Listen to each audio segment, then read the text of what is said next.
Bom dia, senhoras e senhores. Sob a proteção de Deus, declaro aberta a presente sessão.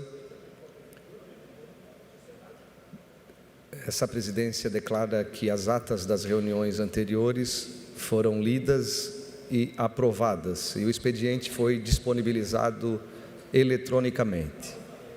Em breves comunicações, nós temos inscrito para falar aqui por primeiro o deputado Tiago Zilli.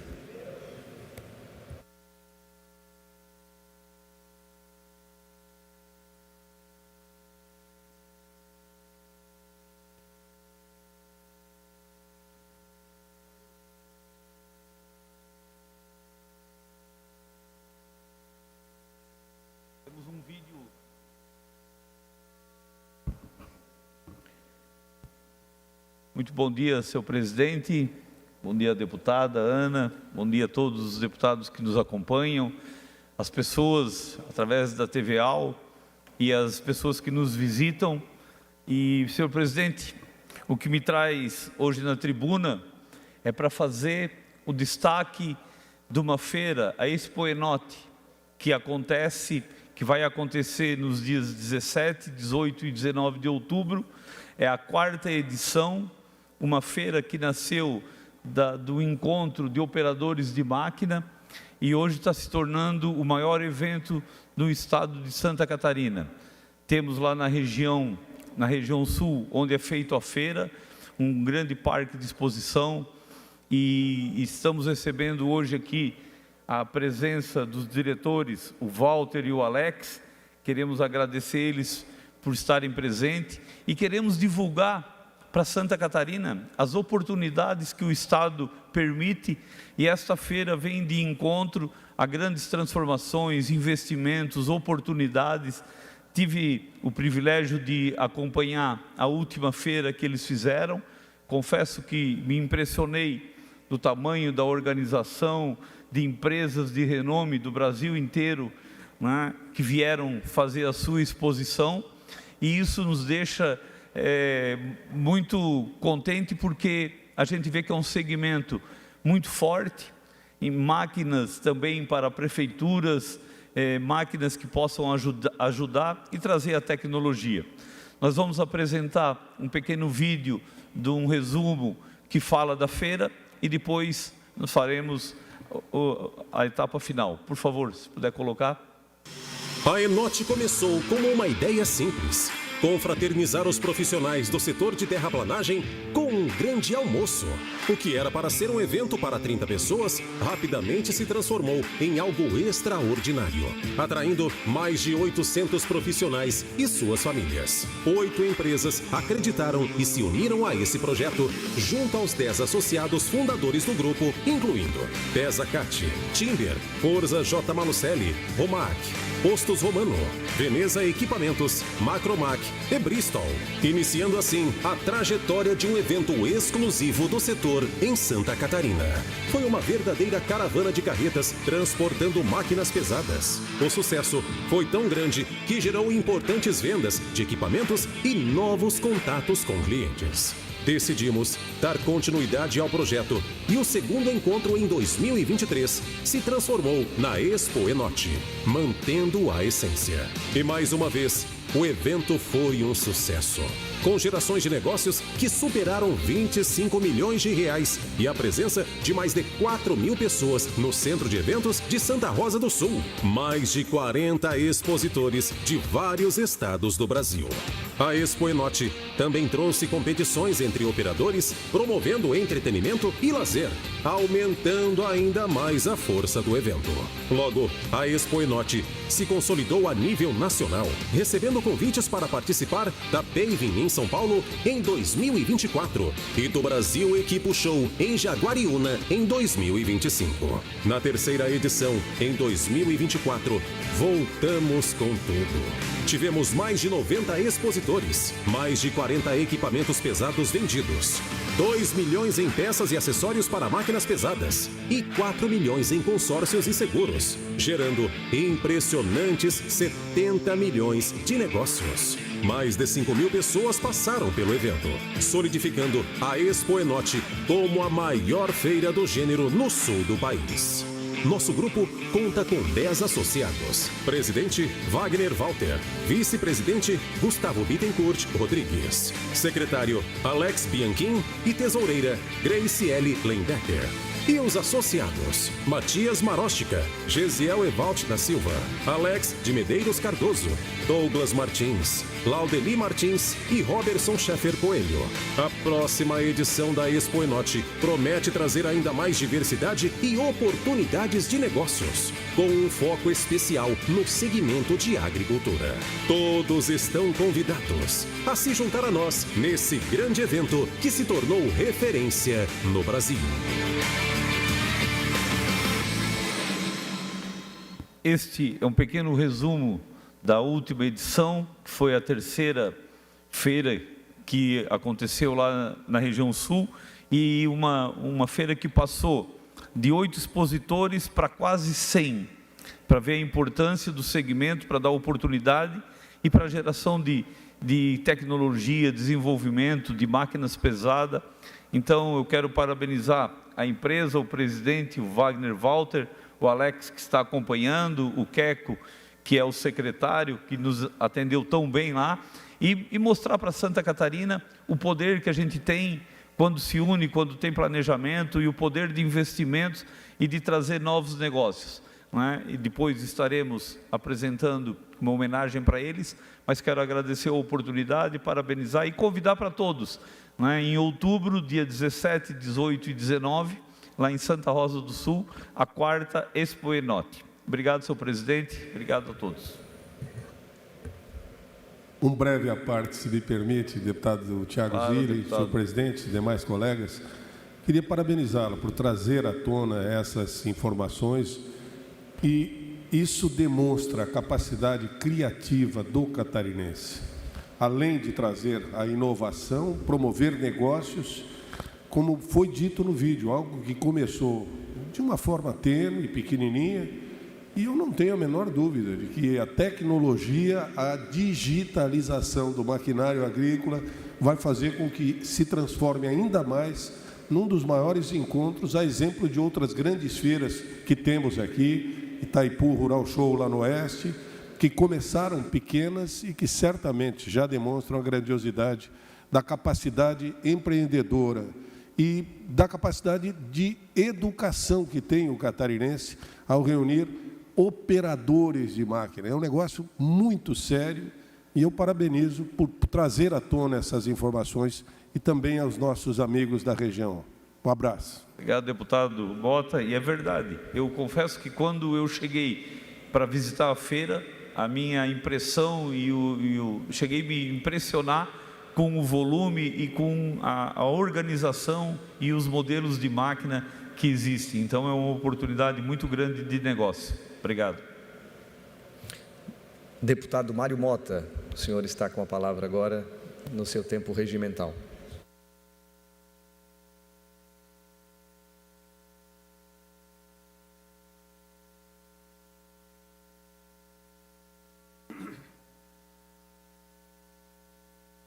Senhor presidente, demais colegas presentes, a todos os que nos acompanham pelos veículos das redes sociais da Assembleia Legislativa, os amigos da assessoria de comunicação pela TVAL, pelo Instagram, pelo Facebook, pelo YouTube. Excelentíssimo senhor presidente, nobres deputados e amigos que presencialmente também estão aqui na Assembleia. Eu venho à tribuna para compartilhar um misto de satisfação e de inquietação. É um conflito de sentimentos, eu sou muito sincero, que permeia a atuação parlamentar quando se trata de gestão da coisa pública.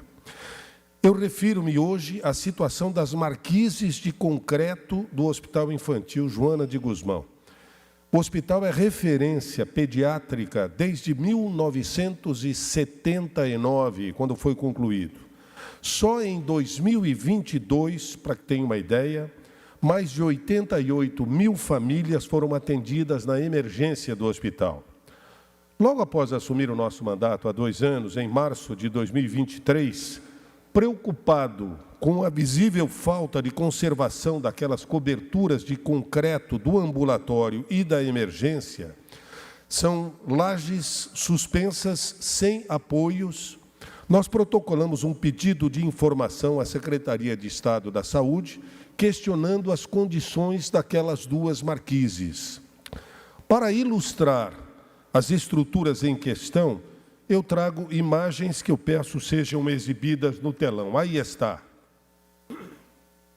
Esta é a marquise do ambulatório. É uma estrutura de concreto suspensa que avança 6,90 metros da edificação. Na engenharia chamam isso de laje em balanço. O slide número 2, por favor. Aí está. A marquise da emergência do Hospital Infantil, também de concreto, avançando 4,90 metros da edificação.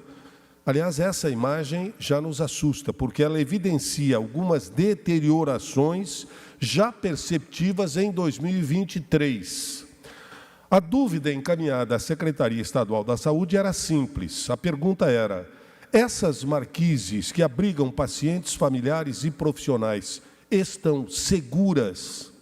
A resposta foi preocupante, sincera, honesta por parte da Secretaria da Saúde, mas preocupante. O setor de infraestrutura do hospital revelou que não havia registro de manutenção dessas estruturas desde a sua construção, uma situação alarmante para um prédio que foi concluído em 1979. A própria direção do hospital classificou o problema como emergencial, necessitando reparos imediatos para garantir a segurança de todos. No trabalho de fiscalização, a nossa equipe constatou que a gravidade da situação também constava em um processo iniciado pela própria direção do hospital. Engenheiros analisaram preliminarmente as marquises e descreveram o cenário com termos graves: degradação avançada, morosidade na contratação de serviços e risco iminente de desabamento. Chegou-se até a sugerir a remoção dessas marquises, dessas coberturas. Diante disso, em junho de 2023, 3 meses após o primeiro pedido de esclarecimento feito pelo nosso gabinete, e frente à demora de adoção de medidas concretas, nós protocolamos aqui na casa uma indicação e um novo pedido de informações, cobrando ações urgentes. Era quase um apelo para que a segurança dos pacientes e profissionais não ficasse refém da burocracia. Poucos dias depois, engenheiros da Secretaria de Infraestrutura vistoriaram o local e, embora tenham afastado o risco imediato de queda, reforçaram a necessidade de um laudo especializado e de um projeto de reforço estrutural. Esse laudo foi elaborado, mas somente após um contrato de R$ 89 mil, assinado em outubro de 2023 e entregue em fevereiro de 2024. Esse documento trouxe alguns alívios com as boas condições da armação de ferro, mas também ressaltou um outro ponto crítico. Abre aspas, não podemos afirmar que as marquises estão estáveis e que não continuarão a se deformar. Fecha aspas. Por isso, consideramos necessária a manutenção do escoramento provisório até a instalação dos reforços propostos, uma vez que as deformações das estruturas existentes são muito avançadas, acentuadas. A situação das marquises com os escoramentos provisórios que foram feitos se encontravam até a última terça-feira da forma como o próximo slide demonstra. Aí estão. Elas foram escoradas. Marquises de emergência sustentada por escoramentos paliativos. E ao fundo a gente observa, inclusive, uma ambulância do SAMU estacionada entre as escoras.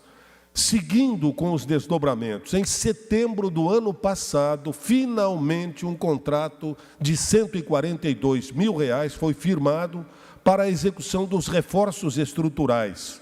Prazo inicial em setembro, 90 dias. Entrega prevista 3 de janeiro deste ano 2025. A obra previa a instalação de pilares metálicos para sustentar as estruturas, que o tempo deformou significativamente. A título de ilustração, eu peço mais um telão. o reforço projetado para Marquise da Emergência. É esse que está aí. Diante dessas informações, muitos podem pensar que alívio, o problema está resolvido. Mas não tão rápido, senhores. Como frequentemente eu tenho observado na administração pública, e lamento, e aqui vai um tom de crítica que não podemos evitar, um novo aditivo com mais 90 dias foi solicitado. A partir de janeiro deste ano, dia 3, quando deveria a obra estar pronta. Em outras palavras, um problema emergencial identificado em 2023, por um questionamento nosso, só está sendo solucionado 2 anos depois, mesmo em uma estrutura que realiza cerca de 88 mil atendimentos em um único ano. Isso reforça a necessidade de algo que há muito tempo nós cobramos aqui: ações preventivas em prédios públicos. Aliás, nada além do que já prevê, por exemplo, a norma NBR 5674, que estabelece diretrizes para a manutenção de edificações, determinando que construções sejam submetidas a inspeções periódicas para garantir segurança e funcionalidade. Por isso, é essencial que as secretarias estejam mais atentas às estruturas que atendem diretamente a população, garantindo suporte contínuo. Felizmente e infelizmente sabemos que, historicamente, muitos pedidos de manutenção e reparos, sejam em hospitais, sejam em escolas, acabam sendo arquivados sem qualquer resposta, se perdendo no tempo. Não me entendam mal, eu reconheço os esforços e até os avanços. De fato, é um grande alívio e a resposta que se esperava. Diante das cobranças, saber que a obra foi contratada, está muito próxima da conclusão, já nos alivia. O reforço da cobertura do ambulatório já está pronto. As peças para o reforço estrutural da cobertura da emergência estavam sendo descarregadas ontem lá no hospital, quando nossa equipe foi até lá novamente. No entanto, esse alívio se mistura com a preocupação ao percebermos que um problema dessa importância, dessa magnitude, em um hospital, só chegou a esse ponto devido à falta de atenção ao longo de décadas. Eu volto a frisar, o Hospital Infantil foi concluído na sua construção, essas lajes foram feitas em 1979. E até agora não havia nenhum registro de verificação, de acompanhamento, de manutenção. Quando a gente fala de um hospital de 40 anos de existência, que carrega histórias e vidas em cada atendimento, precisamos sempre reivindicar mais atenção, mais investimentos e mais eficiência. No fim, o que está em jogo, senhores, não são apenas estruturas de concreto, a segurança de todos os que dependem delas. Era isso, senhor presidente e demais deputados. Muito obrigado. Muito obrigado, deputado Mário Mota. Antes de passar a palavra para o próximo inscrito, gostaria de saudar aqui o vice-prefeito de Lages, meu amigo Jair Júnior. Seja bem-vindo a esta casa e conte conosco para aquilo que precisar para auxiliar a nossa princesa da Serra. Ainda pelas breves comunicações, com a palavra, deputado Marcos da Rosa. Muito bom dia, senhoras e senhores. Agradecer primeiro ao nosso presidente Lucas Neves, que veio nos auxiliar hoje. Estou escalado para presidir e ele gentilmente veio nos auxiliar para que eu pudesse fazer uma breve intervenção na manhã de hoje, cumprimentando os demais caríssimos colegas deputados, todas as senhoras e senhores que estão aqui presentes e também os que nos assistem através dos canais de comunicação da nossa Assembleia Legislativa. Eu quero, primeiramente, elogiar o deputado Matheus Cadorim, que ontem presidiu, e aliás, por sua autoria, por sua reivindicação, foi realizada uma audiência pública importantíssima sobre as pessoas em situação de rua.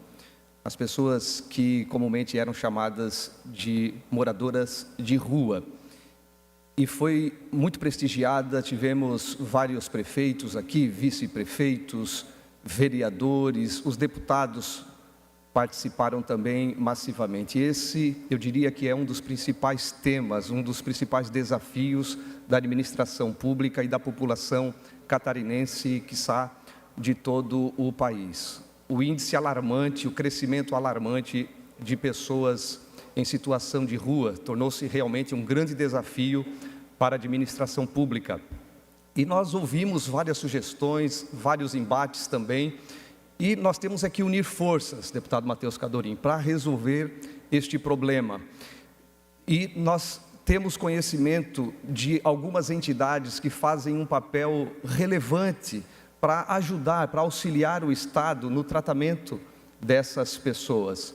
E eu quero salientar aqui que muitas vezes a gente que pertence a um partido, outro que pertence a outro, por questões ideológicas, nos envolvemos em um debate, em uma briga que não leva a lugar nenhum, que não constrói pontes. As comunidades terapêuticas, eu as conheço desde os meus 17 anos e voluntariamente auxilio com essas comunidades, no tratamento, no cuidado, auxiliando. Inclusive lá em Blumenau, eu me lembro desde os meus 17 anos, nós fazíamos mutirões, levando alimentos para que aquelas pessoas que lá estão, deputado Lucas Neves, possam realmente ter uma alimentação de qualidade. E nós comprovamos, eu repito, desde os meus 17 anos, a eficácia dessas comunidades terapêuticas. O meu chefe de gabinete é recuperado em uma comunidade terapêutica, está mais de 20 anos recuperado, é pai de família, é da área do direito, e tem muita gente que é contra. Eu não vou citar aqui, eu vou preservar o nome do município, porque as pessoas que lá moram não merecem, mas teve uma assistente social de um determinado município do estado de Santa Catarina que disse que é contra, deputado Matheus Cadorim, contra as comunidades terapêuticas, porque lá se fala de Deus, porque lá tem um certo viés religioso. Óbvio que essas comunidades terapêuticas, a maioria delas, foram fundadas por alguma igreja, quer seja católica, evangélica, enfim, e tem alguns pilares lá. Um deles é a espiritualidade, e está comprovado que isso auxilia, deputado Lucas Neves, as pessoas a saírem da situação degradante do vício das drogas. E infelizmente a assistente social disse que é contra por conta disso. Ora, eu conheço dezenas de pessoas que foram recuperadas nas comunidades terapêuticas. Tinham mães, pais, irmãos, amigos chorando por causa dessas pessoas. A polícia não dava mais conta. Muitas dessas não tinham mais nem família, na verdade, não tinham mais esperança. Ninguém acreditava que essas pessoas poderiam ser reinseridas na sociedade. E lá nas comunidades terapêuticas, elas foram devidamente tratadas. Óbvio que o problema que foi tratado ontem não é só a questão das comunidades terapêuticas. Nós precisamos identificar as pessoas, quem de fato passou por algum infortúnio e está lá nas ruas, precisa, quem sabe, de um tratamento psicológico também. Às vezes pode ter uma deficiência psicológica. Essas pessoas precisam ser identificadas, como muito bem fez e está fazendo o prefeito lá de Blumenau, prefeito delegado Egídio, identificar também aquelas pessoas que são criminosas, estão nas ruas e às vezes estão com mandado de prisão expedido. Essas pessoas precisam ser identificadas, mas as que precisam e querem ajuda, elas precisam de uma mão amiga e de quem tem a expertise, de quem tem a vocação para isso. E as comunidades terapêuticas têm um papel relevante, eu repito, que tem realmente demonstrado eficácia na recuperação dessas pessoas. E ontem eu deixei a dica para o secretário estadual da Casa Civil, o Kennedy Nunes, ex-deputado, nosso querido amigo, que solicite ao nosso governador Jorginho que aumente o investimento no programa Reviver, que é aquele programa estadual que destina recurso para auxiliar as comunidades terapêuticas e ter condições, deputado Matheus Cadorim,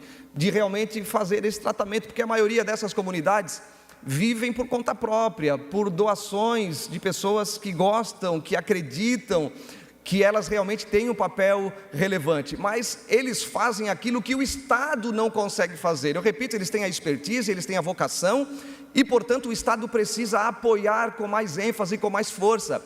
Eu criei aqui, desde quando entrei nessa casa, a Frente Parlamentar de Apoio às Comunidades Terapêuticas, e nós temos percorrido todo o estado de Santa Catarina e tomado conhecimento de muitas dessas entidades que não recebem auxílio algum, estão lá sobrevivendo aos trancos e barrancos, precisando de auxílio. Muitas não têm nem uma questão jurídica, um auxílio jurídico para correr atrás das documentações, e a gente está fazendo essa maratona, percorrendo o estado e auxiliando na medida do possível, mas infelizmente nós encontramos o desafio em muitos lugares de assistentes sociais, de pessoas até mesmo ligadas a governos, quer seja governo municipal, governo estadual, que são contrárias, que querem que as comunidades terapêuticas fechem as portas, e muitas vezes por conta de um preconceito, uma questão ideológica. E onde nós vamos colocar essas centenas de pessoas que estão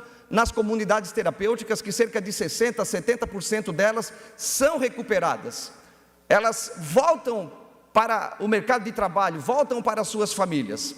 Aliás, desde quando entramos aqui, nós também identificamos que existe um fundo específico ligado à Secretaria de Segurança Pública, que é para o tratamento, para a prevenção e também o combate às drogas. Mas também identificamos que esse fundo, que existe já há décadas, nunca recebeu, deputado Júnior Cardoso, R$1 sequer. E nós corremos atrás e vimos que nem CNPJ ele tem ainda. Por quê? Eu queria, e quero, e pretendo ainda, através do nosso mandato, aportar emenda parlamentar, recurso, para financiar cursos profissionalizantes nas comunidades terapêuticas, para que essas pessoas, porque muitas delas não têm mais nem família, não adianta enxugar gelo, não adianta essas pessoas saírem das comunidades terapêuticas sem uma profissão. As comunidades terapêuticas, aliás, já fazem isso. O que nós queremos é dar mais condições para que, aportando um certo valor, quem sabe uns R$5.000 para cada comunidade terapêutica, ou enfim, determinado valor, para que elas lá forneçam um curso profissionalizante, um curso de barbeiro, de cabeleireiro, manicure, corte e costura, padeiro, seja lá o que for, para que quando elas saírem de lá, elas puderem, para que elas possam então serem reinseridas ao mercado de trabalho e à sociedade. Infelizmente, nós ainda não conseguimos deliberar sobre isso, não conseguimos ainda resolver esse problema. Esse fundo não consegue ainda receber recursos. É a morosidade do Estado na prestação dos serviços à população. Mas nós, eu aqui reitero, eu finalizo dizendo que nós temos esperança, né? Deputado Matheus Cadori, ontem a sua audiência pública proposta por Vossa Excelência foi extraordinária, debate muito importante, abordagens de quem realmente está na linha de frente. O que nós precisamos mesmo é unir forças, trabalharmos juntos para resolver esse problema tão grave, dar uma nova oportunidade, dar uma nova chance às pessoas e tirar essa questão ideológica do debate, porque não resolve nada. Muitas pessoas, e aqui eu finalizo dizendo o seguinte, muitas pessoas flertam com as drogas, e eu abordei ontem na minha fala, flertam com as drogas. Nós temos hoje pessoas pagas com o dinheiro público, quer seja na política, alguns professores, alguns servidores públicos, que flertam com as drogas, que defendem, por exemplo, o uso da maconha, de forma deliberada. E muitas dessas pessoas que estão lá hoje nas ruas, são sim pessoas dependentes químicos, e nós precisamos que essas pessoas sejam tratadas, e para isso precisamos dar condições, especialmente às comunidades terapêuticas do estado de Santa Catarina. Muito obrigado. Muito obrigado, deputado Marcos da Rosa. Em tempo, gostaria também de cumprimentar aqui meu amigo, deputado Matheus Cadorim, pela audiência pública de ontem, pela mobilização, em função da importância do tema e pela sensibilidade de trazer isso aqui para esta casa, para que Santa Catarina, de fato, dê a importância que se deve a esse assunto que tem sido tão caro aos catarinenses. Parabéns. E ao mesmo tempo eu aproveito também para parabenizar aqui o colega deputado Marcos da Rosa, que tem um trabalho muito sério, responsável e comprometido com as comunidades terapêuticas em Santa Catarina, a prevenção e combate às drogas. Parabéns pelo seu trabalho. Ainda pelas breves comunicações, deputado Júnior Cardoso.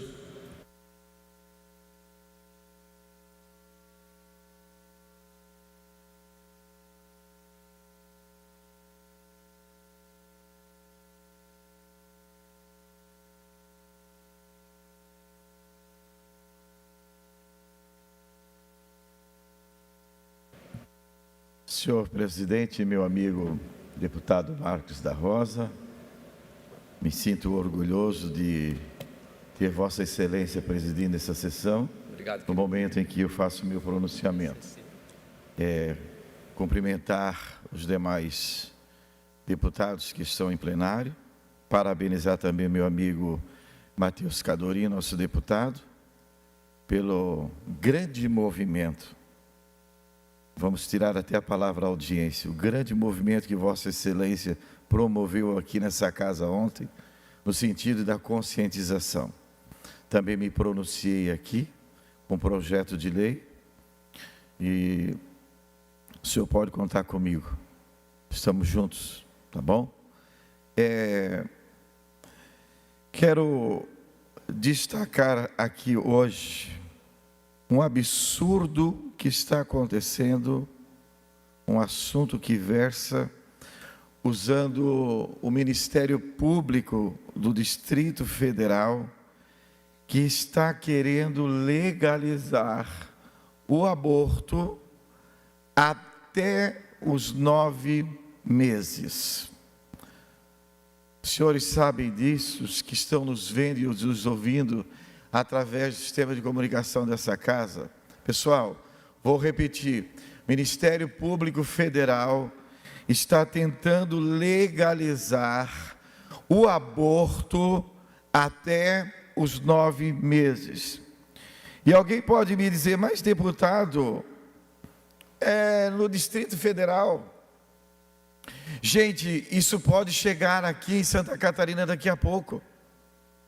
E nós ter que engolir isso sem Coca-Cola. Isso é um absurdo. Eu, como presidente da Comissão dos Direitos Humanos e da Família, e que temo a Deus e respeito a vida, porque a vida é um dom de Deus, e ninguém pode amputar, abortar, impedir que o ser humano tenha vida, ou chegue à vida, ou chegue no mundo dos homens. Não precisamos que sejam ampliados serviços de aborto. O documento que não tem força de lei, mas que pode ser aceito por qualquer governo. E assim foi assinado em fevereiro, mas enviado o início de março à Secretaria de Saúde. Daqui a pouco nós poderemos ver no estado de Santa Catarina movimentos alheios à vida. E se esta casa, que representa 7,5 milhões de catarinenses, não estiver atenta, vigilante, seremos traiçoeiramente atingidos por este espírito diabólico que luta dioturnamente contra a vida, contra as crianças, contra o nascituro, e nós não podemos de forma alguma nos calar. Eu não me calarei, sempre irei debater e me posicionar em defesa da vida. Não podemos aceitar de forma alguma.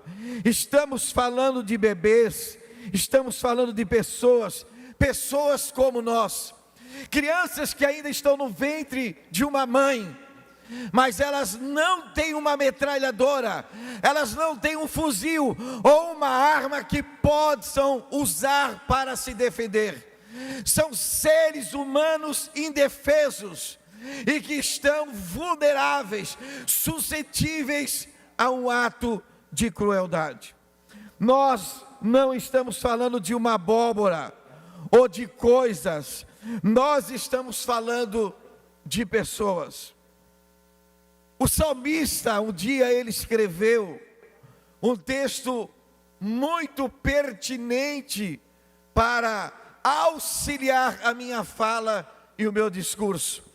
Salmos de número 139, versículo 14 ao 17, ele disse assim: olha, tu formaste o meu interior, tu me teceste no seio de minha mãe, graças te dou ao Senhor, visto que por modo assombrosamente maravilhoso me formastes. As tuas obras são admiráveis, e a minha alma sabe muito bem. Os meus ossos não te foram encobertos, quando no oculto fui formado, entretecido nas profundezas da terra. Os teus olhos me viram a substância ainda informe, e no teu livro foram escritos todos os meus dias, cada um deles escrito e determinado, quando nenhum deles ainda havia. Que preciosos para mim, ó Deus, são os teus pensamentos. O salmista Davi estava dizendo assim, olha, ele usou uma metáfora, quando uma costureira está fazendo um tecido, e ele começa, deputado Cadorim, a entretecer, a costurar, a formar, a dar vida, a projeto. Ele disse, olha, quando tu começasse a me costurar, e quando tu começasse a formar os meus ossos, ninguém via, ninguém percebia, mas os teus olhos já estavam sobre mim, no ventre da minha mãe. Agora, quem é o homem mortal, desprovido de poder, de autoridade, e que usa a miséria, a ignomínia, a falta de respeito a uma construção eterna, criada, arquitetada pelos planos eternos de Deus? De forma alguma nós poderemos aceitar isso. E a palavra de Deus, ela é a constituição eterna, suprema, e que sobrepõe qualquer palavra de um homem mortal desta terra. A vida começa, e portanto a vida começa na concepção, e portanto o feto é uma vida humana com direito. Não podemos jamais ficar quietos com esta barbárie.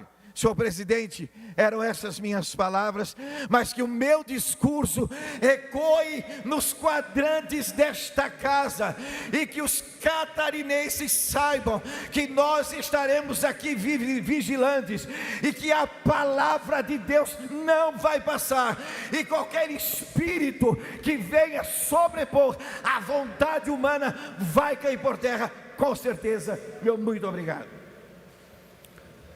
Muito obrigado, deputado Júnior Cardoso. Peço a Vossa Excelência permissão para subscrever o seu pronunciamento, para assinar embaixo, para fazer coro, porque nós temos sim que abordar esse tema. É uma minoria que defende o aborto até os 9 meses, e eles fazem um barulhão, e nós não podemos nos calar. Parabéns pelo pronunciamento de Vossa Excelência. Nesse momento eu suspendo a presente sessão ordinária, a pedido do deputado Fernando Krelin, para a manifestação do presidente da Fundação ProRim, senhor Michael Tropel Machado, para a comemoração do Dia Mundial do Rim.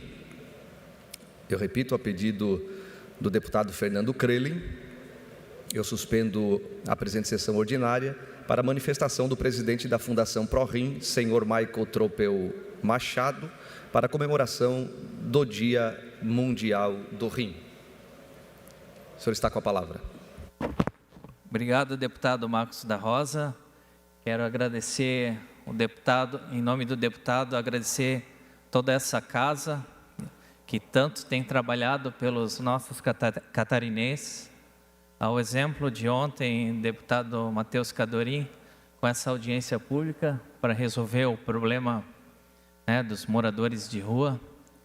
Quero agradecer também a presença do nosso presidente do Conselho da Fundação ProRim, Dr. Marcos Vieira, Leandro Lorga, nosso controller, todos os nossos funcionários que estão aqui na casa, desenvolvendo um importante trabalho de prevenção à doença renal. Hoje, que é comemorado o Dia Internacional do Rim, busca justamente isso, falarmos da importância do impacto da doença renal em toda a população mundial.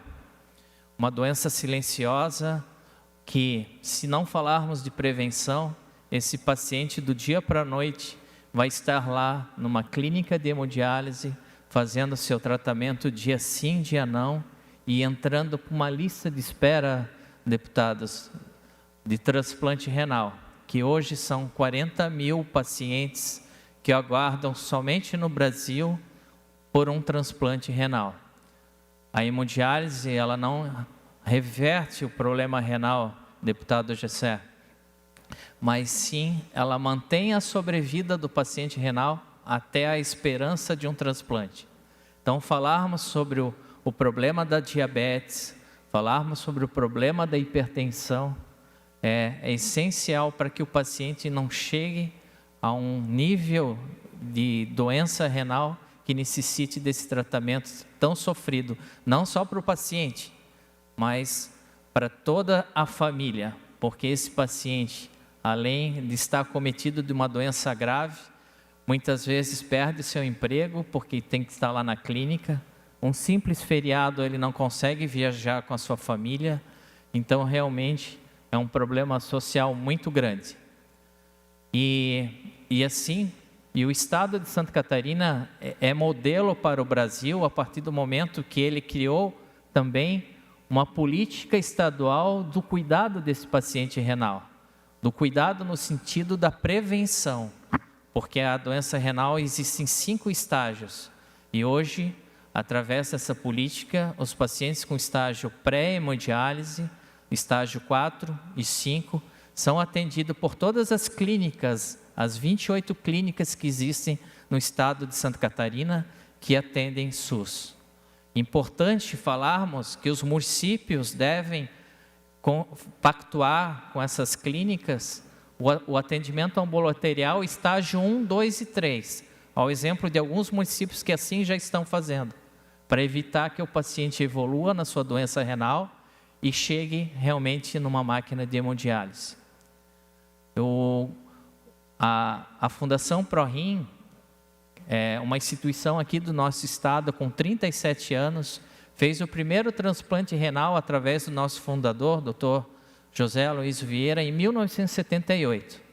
E ano passado completamos 2.000 transplantes de pacientes de todo o estado e todo o Brasil, porque Santa Catarina se tornou-se uma referência no tratamento renal. Em comemoração a esses 2.000 transplantes, deputados, ano passado, e até gostaria que aqui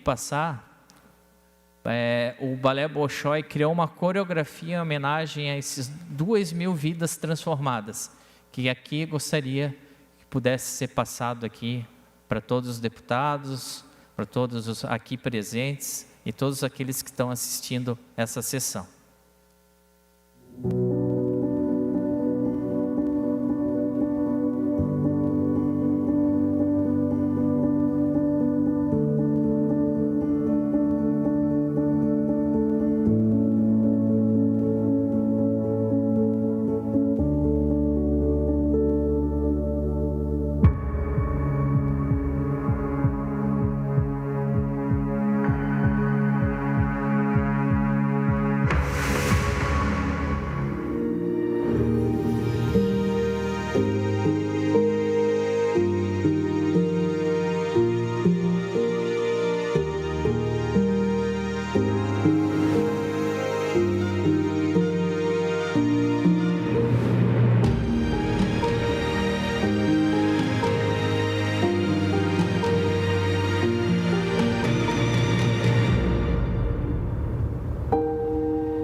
Agradecer também ao Balé Bolshoi por fazer esse vídeo, essa coreografia que muito bem representa a história de um paciente renal. que está no seu dia a dia no trabalho, com as suas atividades, com a sua família, e do dia para a noite, através de uma doença silenciosa, descobre a insuficiência renal e começa a fazer o seu tratamento e entra numa lista de espera para o transplante renal.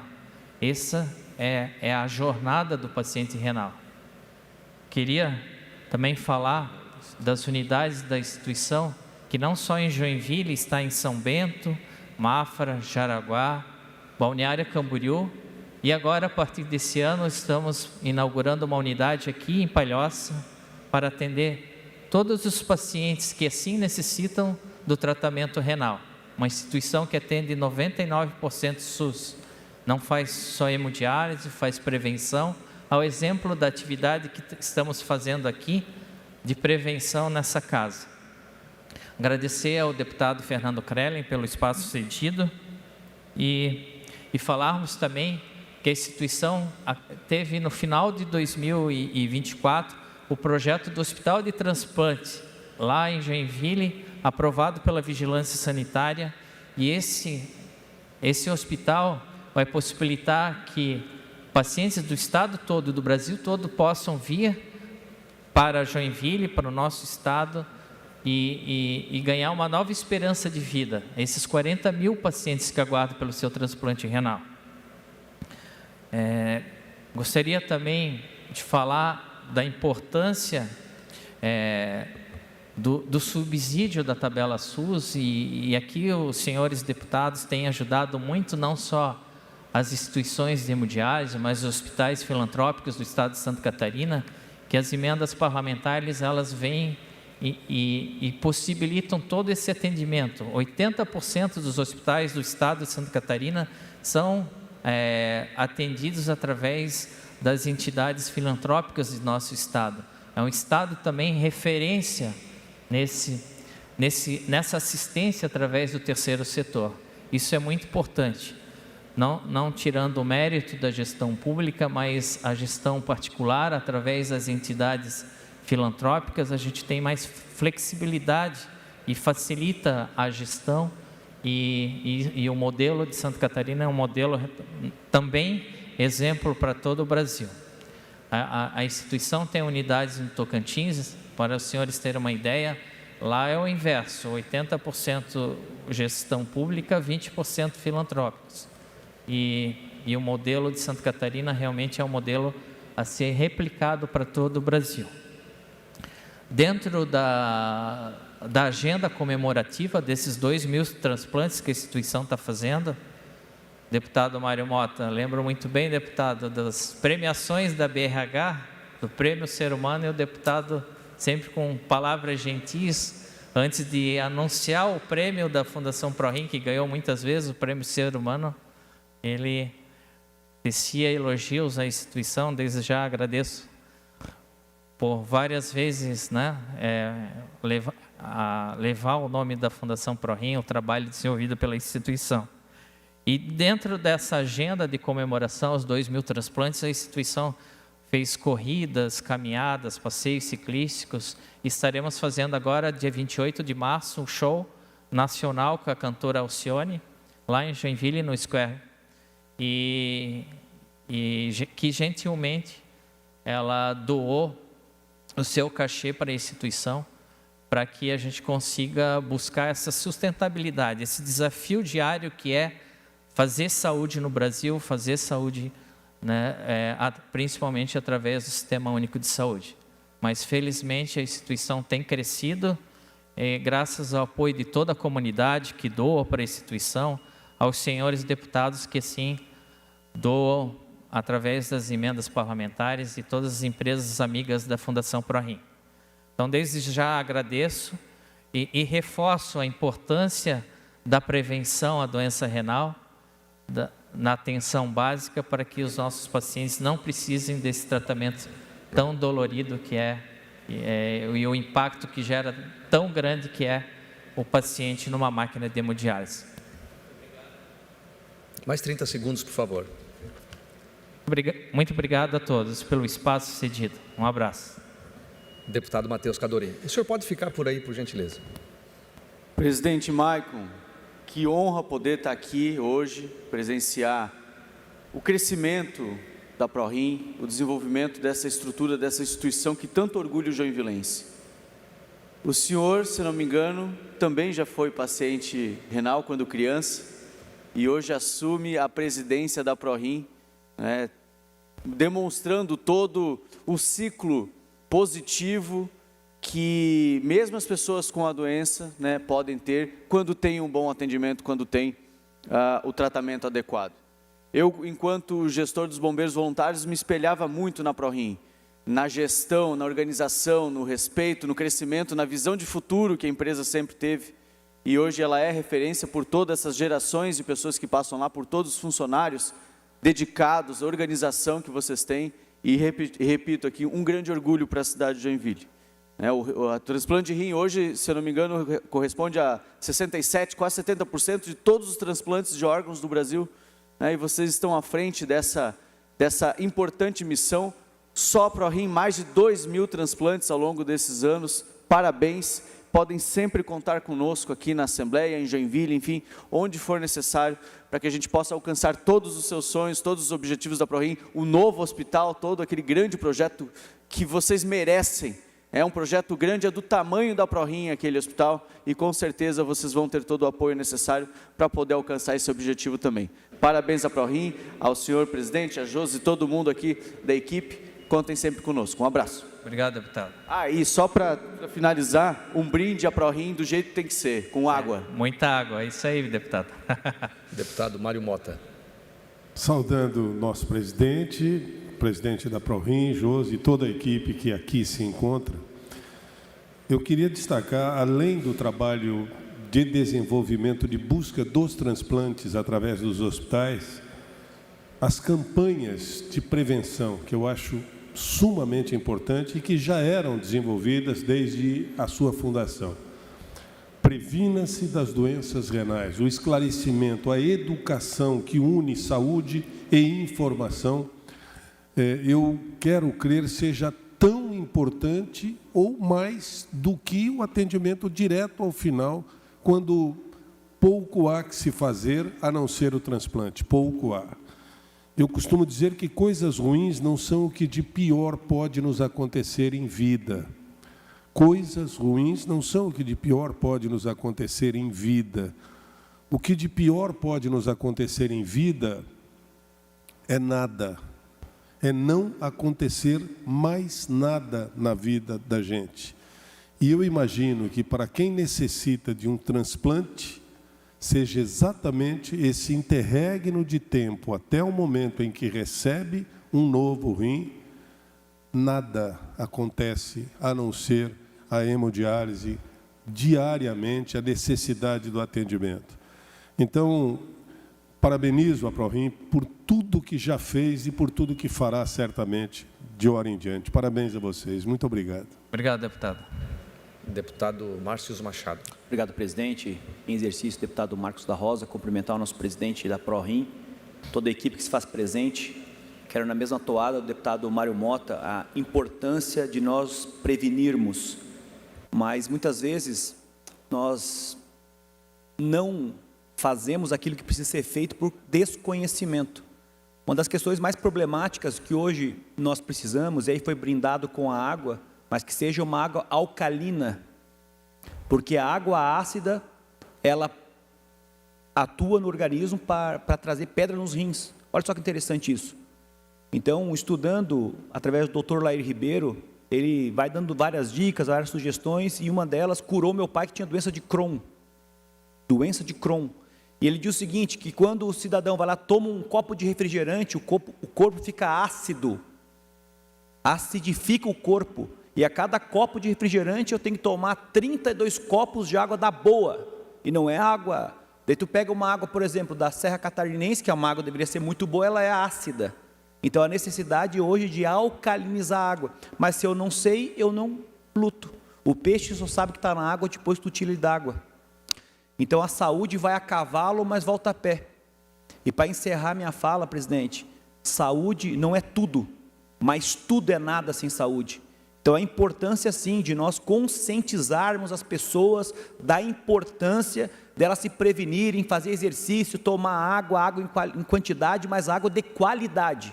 Água de qualidade. Essa água que vai passando aí, com aquelas garrafas que são plásticas, elas já estão com problema, porque tem a questão do sol, que já liberam uma propriedade do plástico, e que aí começa a prejudicar toda a saúde da gente. Então, a gente está ficando doente e tomando as coisas sem saber. Então, a gente está nos envenenando a cada dia. Então, parabéns pelo trabalho, Deus abençoe sempre. Obrigado, deputado.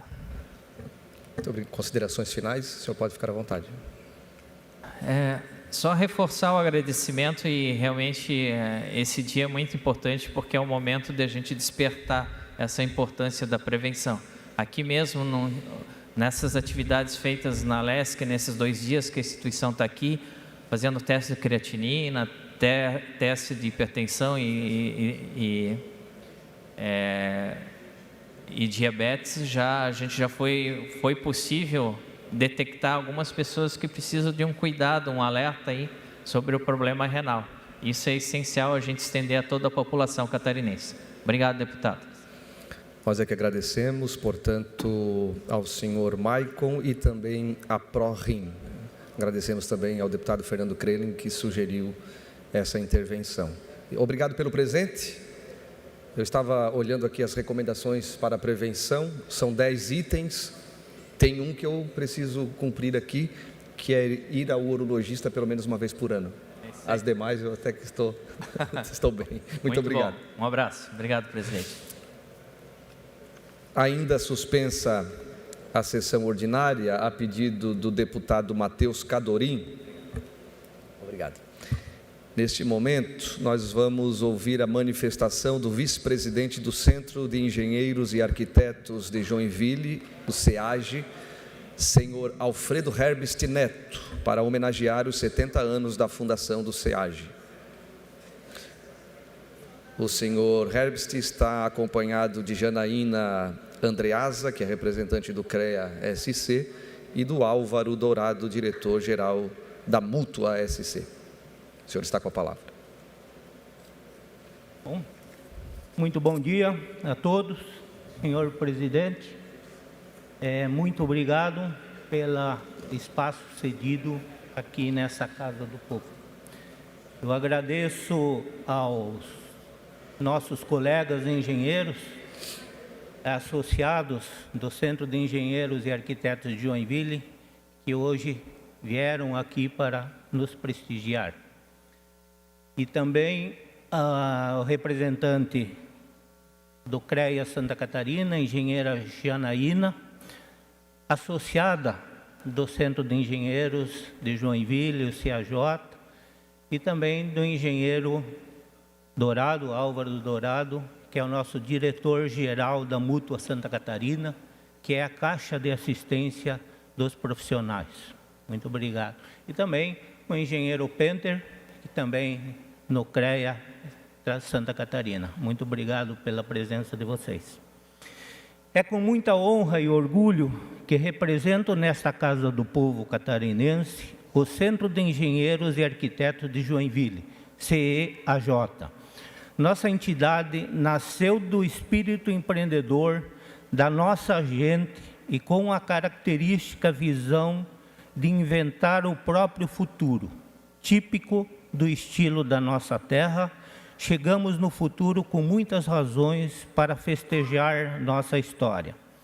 Somos muito gratos por essa homenagem a cada deputado desta Casa do Povo, em especial ao deputado Matheus Cadorim. Muito obrigado, deputado. Queremos compartilhar com todos os nossos profissionais que aqui estou representando, mas em particular lembrar dos 14 fundadores da nossa entidade, que eram profissionais da construção civil e das indústrias, que vislumbravam fortalecer a classe e participar do desenvolvimento da cidade. Então, esses 14 fundadores, representantes das indústrias e da construção civil, depois de vários debates E fundaram, então, chegaram ao consenso, nós temos que unir a nossa classe, e no dia 11 de dezembro de 1954, esses 14 profissionais fundaram o Centro de Engenheiros e Arquitetos de Joinville. Somos uma entidade precursora nacional. O que é isso? É uma entidade que nasceu antes da fundação do CREA Santa Catarina. O CREA Santa Catarina foi fundado em 1958. Né? Então, nós somos 4 anos mais velhos que o CREA Santa Catarina. Somos a entidade com o maior número de conselheiros no CREA Santa Catarina, né? E uma das maiores entidades do estado de Santa Catarina.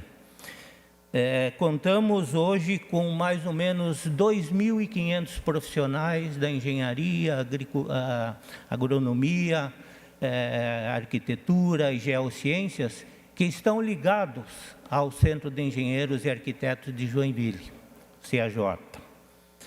Ao longo dos seus 70 anos, tivemos papel importante no debate com associações de classe, com o poder público, integrando comissões em diferentes áreas. Destaquem-se ainda os encontros de atualizações profissionais, palestras e seminários que promove. Tivemos participação efetiva no Plano Diretor Urbanístico, no Código de Obras Municipais, ampliação da Biblioteca Pública Municipal de Joinville, a implantação da BR-101, atuamos no Plano de Habitação de Joinville, na Comissão Permanente de Revisão e Atualização do Plano Básico Urbanístico de Joinville, e na fundação da FEG, Faculdade de Engenharia de Joinville, atual Centro de Ciências Tecnológicas, CCT-UDESC. Os fatos acima estão reportados e constam em 2 livros que produzimos. Em 1994, com o historiador e jornalista Polinário Ternes, Joinville, a construção da cidade. E em 2016, com o historiador Wilson Gelbig, no livro CAJ, 60 anos do desenvolvimento de Joinville. Nos últimos anos, inovamos nas redes sociais. Criamos o nosso canal no YouTube, onde estão inseridos todos os nossos programas, como palestras, cursos, seminários e projetos como Minha História, onde é um projeto que os profissionais contam a sua história. Então, é um projeto lançado e que teve uma repercussão fabulosa, porque muitos não conhecem a história dos profissionais. E, se tiverem oportunidade, acessem o nosso canal no YouTube e vejam. São histórias fascinantes que nós temos no depoimento de cada profissional. Outro projeto, além da profissão, hoje nós temos muitos casos que o profissional, além de exercer a sua profissão, eles têm um trabalho voluntário muito grande, né? Então, também nós temos esse programa no nosso canal do YouTube. E o programa Engenharia na TV é um programa que a gente traz debates com a comunidade. Hoje ele é transmitido na TV BE, canal 11 digital, em horário nobre, nas segundas, quartas e sextas-feiras, na região de Joinville, que abrange aí uma população de quase 1 milhão de habitantes. E também é uma honra o CAJ. Anualmente a gente faz a indicação de profissionais para receberem uma homenagem tanto a nível estadual como a nível federal, pelo CREA Santa Catarina e pelo CONFEA. Casualmente, hoje à noite, nós temos no auditório da Celesc, o CREA homenageando esses profissionais. E para a nossa honra, as 3 indicações que fizemos em 2024 foram condecoradas, foram oficializadas e hoje estarão recebendo, que são eles: a deputada a engenheira agrônoma Maria André Scadorin, mãe do nosso estimado deputado. Ela vai receber a medalha do mérito catarinense. Tem-se a inscrição no livro do mérito em uma homenagem aos já falecidos. Então, será homenageado o engenheiro Raul Schmidt, foi um dos 14 fundadores do Centro de Engenheiros em 1954. E também a menção honrosa, que é destinada a empresas e entidades de ensino, e a nossa proposta, que vai receber hoje, é para a Univille, também a Universidade da região de Joinville. A sociedade tem segmentos que a tornam civilizada, e todos são fundamentais, mas nós, profissionais da tecnologia, aqui representados por engenheiros, arquitetos e da área de geociências, somos responsáveis pelo progresso. Nosso futuro passa obrigatoriamente pelo trabalho de nossos profissionais. Pessoas são fundamentais, sem elas nada acontece, e se não for para elas, nada faz sentido. Mas as pessoas são guiadas e estimuladas por valores sociais e pessoais, sem os quais é impossível reunir e aglutinar esforços para um bem comum. São esses valores que desejamos destacar e enaltecer, pois o companheirismo, a disciplina, a harmonia, família, busca de conhecimento, da excelência pessoal e profissional, do bem comum, da solidariedade, são referências que nos tornam cada dia mais fortes, realizadores e felizes. Queremos destacar especialmente a ética, pois é o principal valor para sabermos o que fazer. Mais 30 segundos, por gentileza. Sem que ninguém tenha que nos dizer por que fazer. Desejamos, então, ao agradecer por esta homenagem recebida, convidar a todos para que nos ajudem a aprimorar, enriquecer e divulgar esses valores. Muito obrigado.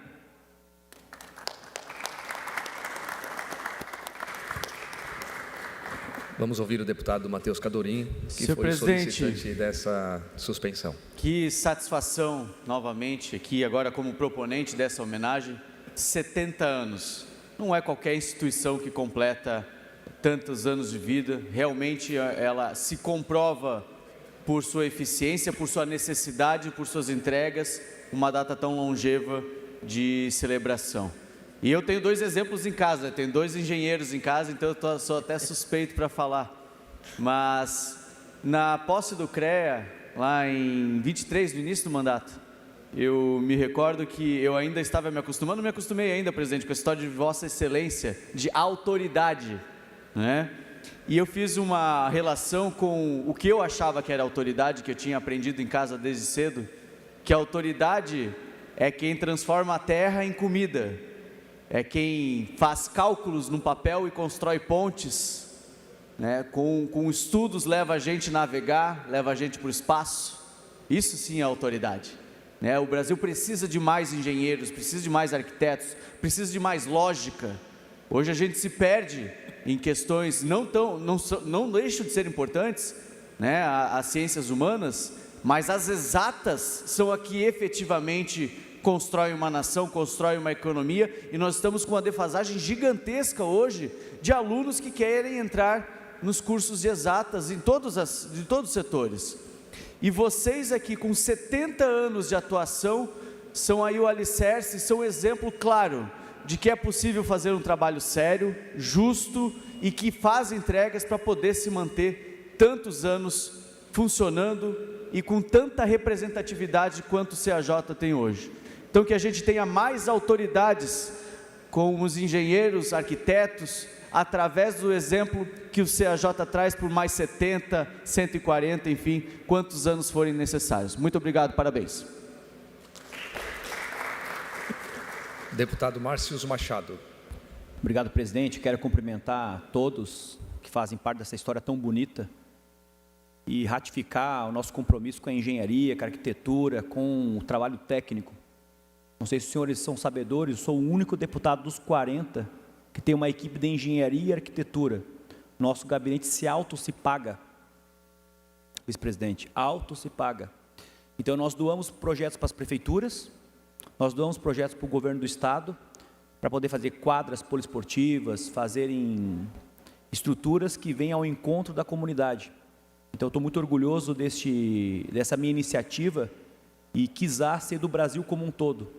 Acredito que o único deputado dos 27 Estados-membros e do Congresso Nacional que tem uma equipe, nós temos 11 engenheiros e arquitetos. E todos passaram por processo seletivo, para que eles pudessem estar aptos a fazerem projetos em parceria com as universidades. Eu sou de Lages. Então, nós fizemos uma parceria muito bonita com a Uniplac, para fazer o estudo do solo.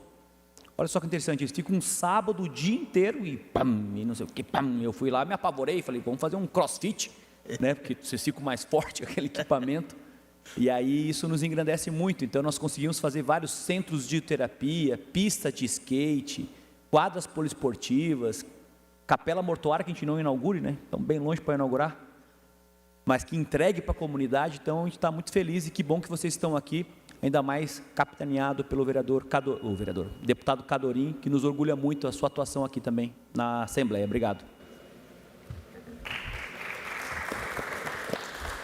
Muito bem, o senhor tem ainda a oportunidade de fazer suas considerações finais. Tá bom. Belo exemplo, deputado Márcios Machado, que essa sua dedicação influencia os demais deputados, colegas deputados, porque, como falado, a engenharia, os engenheiros, os arquitetos, né, constroem a nossa nação. Sem isso, não se teria obras, não se teria. Então, é a responsabilidade que nós temos, depois de anos de estudo, para doar o que foi aprendido nas universidades para a comunidade, né? Então, parabéns pela sua iniciativa, né? E, deputado Cadorim, novamente, muito obrigado pela sua indicação do Centro de Engenheiros e Arquitetos de Joinville, nos homenageando pelos seus 70 anos de existência. Muito obrigado. Mais uma vez, muito obrigado ao deputado Matheus Cadorim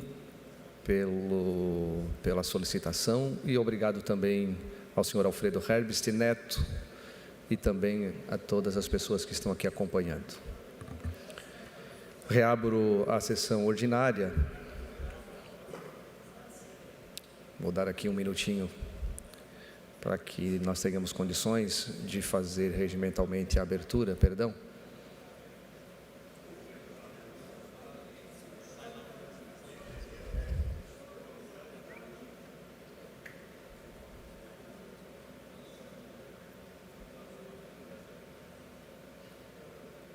Muito bem, reabro a presente sessão ordinária e vamos ao horário reservado aos partidos políticos. Bloco Democracia, Inclusão Social e Igualdade, PT e PSOL.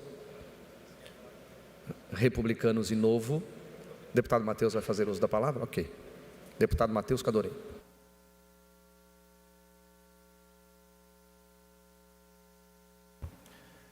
Obrigado, senhor presidente.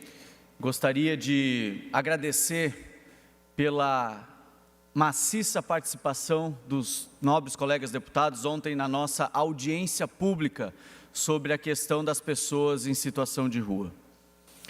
Nós fizemos um evento ontem com centenas de pessoas representantes de diversos setores, Ministério Público, Tribunal de Contas, Defensoria Pública, Secretaria de Assistência Social do Estado, da Saúde do Estado, de Segurança do Estado, prefeituras e suas secretarias municipais, câmaras de vereadores, entidades do terceiro setor e moradores de rua, ontem, nesse grande evento que durou quase 3 horas e foi muito rico em informações sobre o que nós precisamos mudar para poder enfrentar esse problema de frente definitivamente.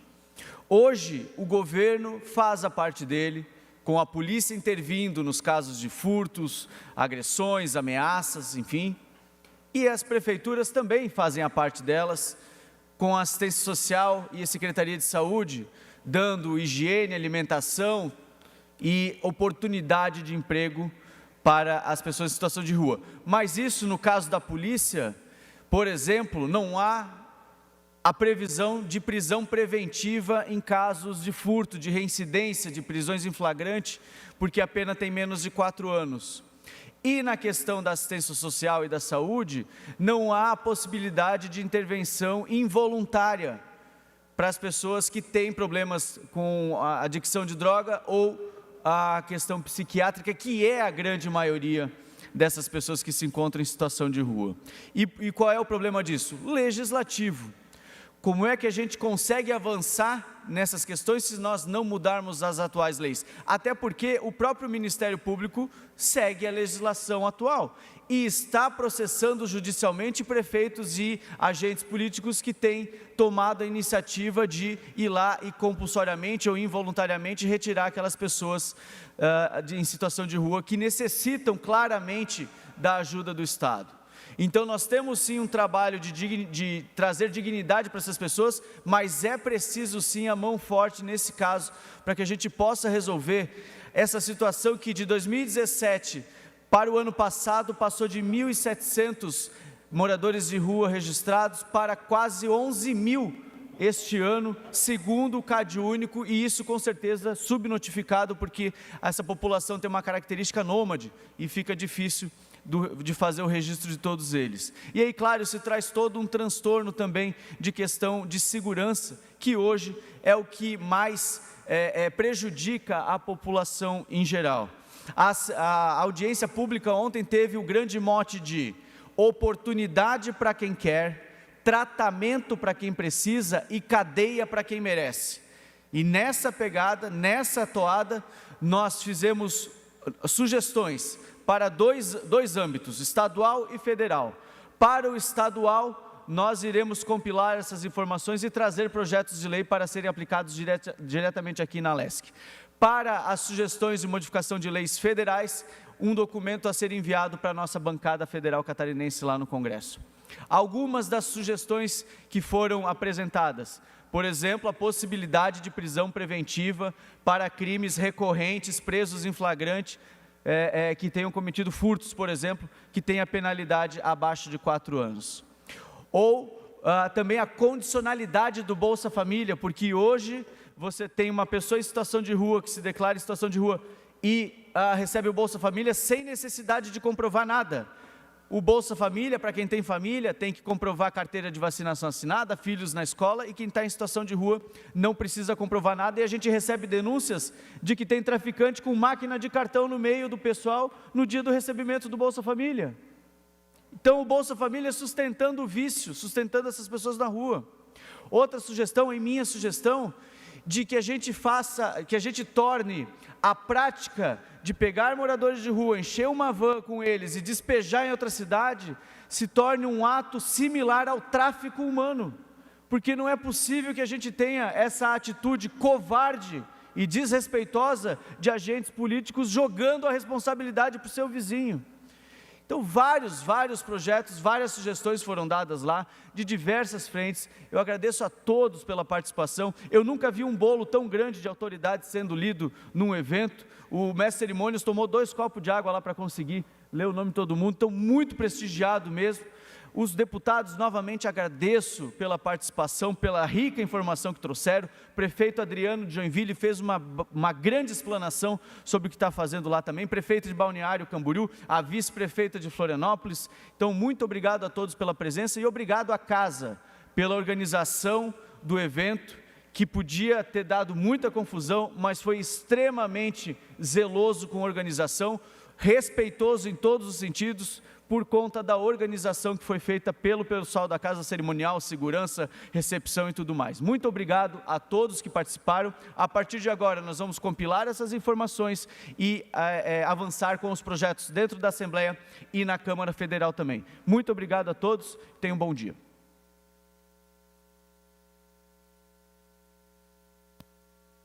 Muito obrigado, deputado Matheus Cadorim. Ainda no horário reservado aos partidos políticos, PP, PDT, PL, Bloco Social Democrático, MDB e PSDB. Pelo PL, nós temos o deputado Márcio Machado.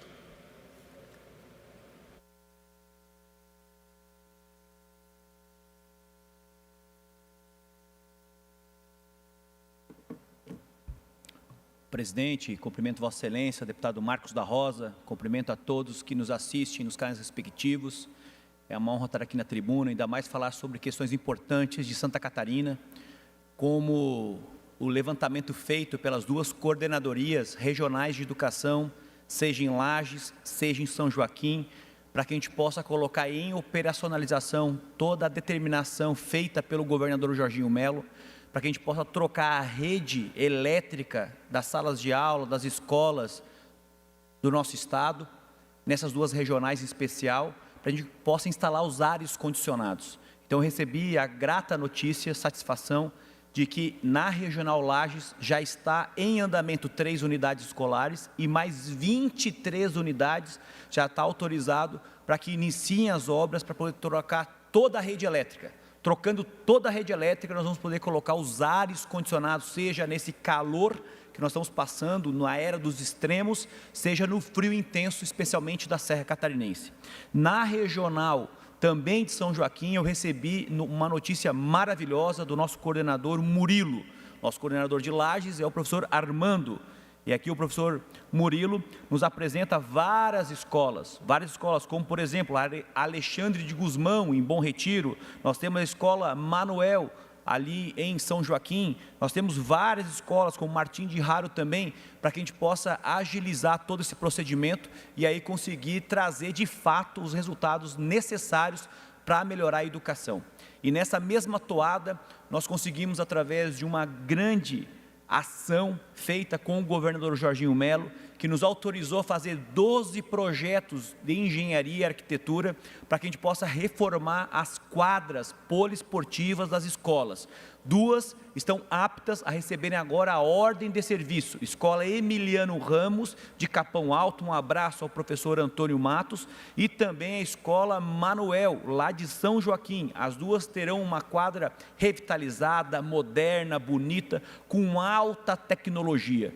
Nós precisamos estar aplicando, presidente, tecnologias de ponta nessas estruturas para que as escolas possam ser mais atrativas. Por exemplo, todas as quadras que nós estamos fazendo agora são com piso modular, que tem um amortecedor e reduz entre 40% e 60% o impacto no joelho.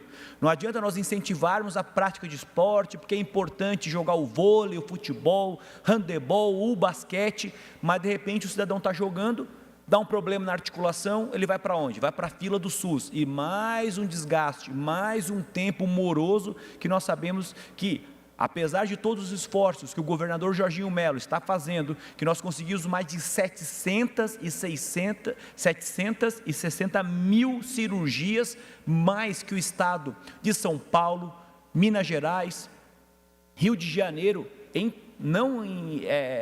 relação a cirurgias de fato. Então nós conseguimos fazer muita coisa, mas nós precisamos também ter esse olhar e esse cuidado. Então é importante de fato essa situação. Outro ponto importante que nós conseguimos, através de muito trabalho, eu estou monitorando isso há 6 anos, desde o mandato passado, com este mandato, que é para nós possamos concluir o Caminhos da Neve. Faltam apenas 10 quilômetros, que vai ligar a Serra Gaúcha com a Serra de Santa Catarina, ligando toda essa estrutura extraordinária e maravilhosa, que é a nossa região serrana. Então faltam apenas 10 quilômetros, e aí lá na Vindima, o governador anunciou que de fato os esforços estão sendo feitos para que a gente possa abrir o mais rápido possível esse convênio com o município de São Joaquim e concluir esses 10 quilômetros. A famosa Ponte das Goiabeiras já foi concluída, que era caótica a situação. Então nós conseguimos um grande feito no mandato passado e agora nós vamos conseguir também fazer essa conclusão desse trecho de 10 quilômetros. A mesma coisa, na mesma toada, nós estamos trabalhando muito forte para que a gente possa dar celeridade e resolver de uma vez o asfaltamento da SC 370, que liga Rio Rufino a Urubici.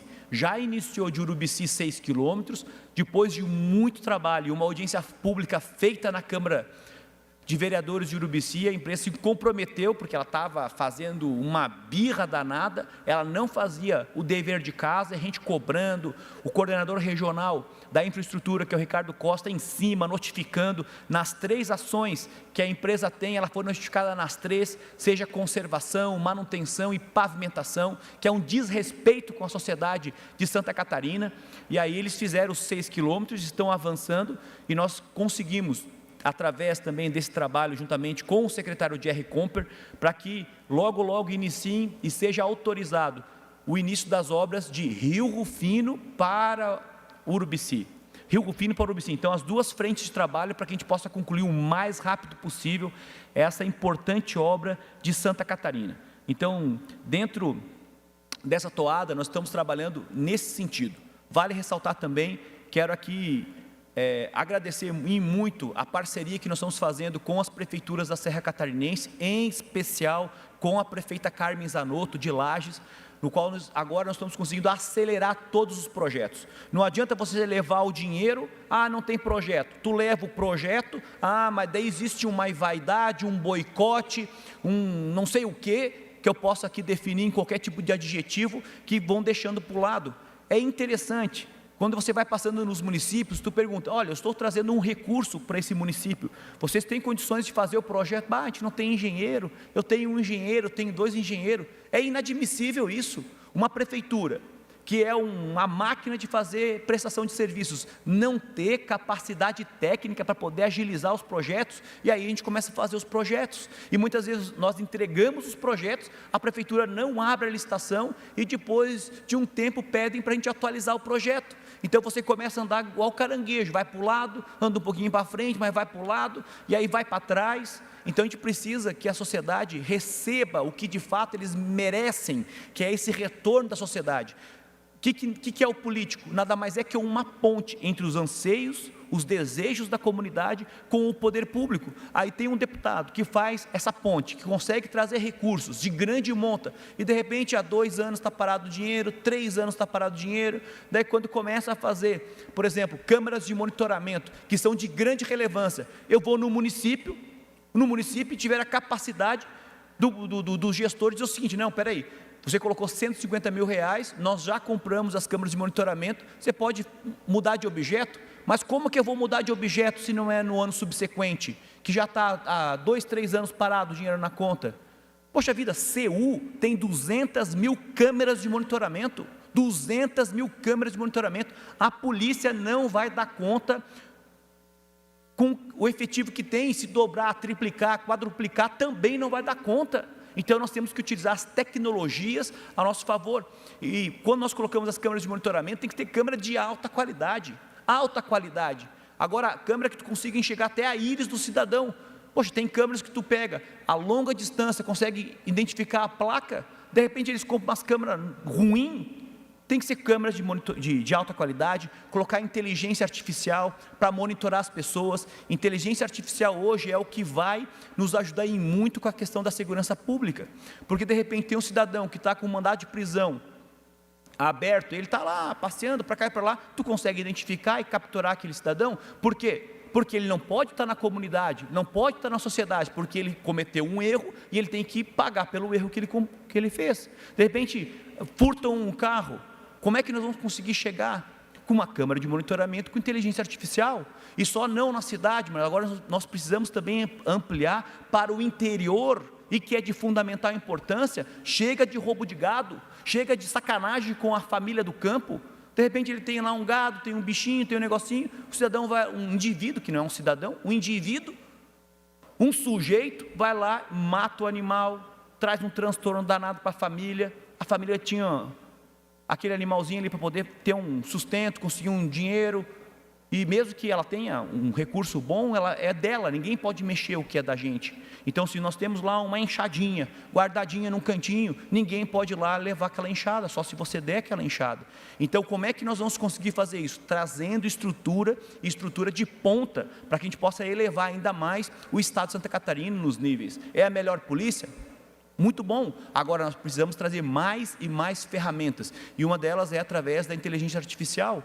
Só que a gente precisa também que o dever de casa das prefeituras sejam feito. Por quê? Porque tu coloca o dinheiro, fica parado o dinheiro. Depois a prefeitura faz por birra política. Não, devolve o dinheiro ou faz uma mudança de objeto. Uma mudança de objeto? Mas o que é isso? Quer dizer que não vai utilizar aquele dinheiro? Eu falei, não, coloca o dinheiro sim, utiliza para poder monitorar as praças públicas, monitorar a vida onde as pessoas possam passear, andar com segurança, porque hoje a Serra Catarinense ainda tem níveis bem baixos de insegurança no que tange a criminalidade, mas vai aumentando as coisas. Então a gente tem que começar a fazer uma política preditiva antes do crime. A política preditiva ela tem que ser feitas as ações necessárias, porque depois que acontece uma crise, não, agora nós temos que fazer isso, fazer aquilo, fazer aquele outro. Não, nós precisamos ter ações reais antes que aconteça. Por exemplo, eu trago aqui uma questão análoga. Na China, existem os médicos, chamados médicos de pés descalços. Eles são, lá eles são pagos para que as pessoas não tenham doença. Então, se a pessoa ficar doente, ele descumpriu com o trabalho dele. Então ele faz antes da pessoa ficar doente.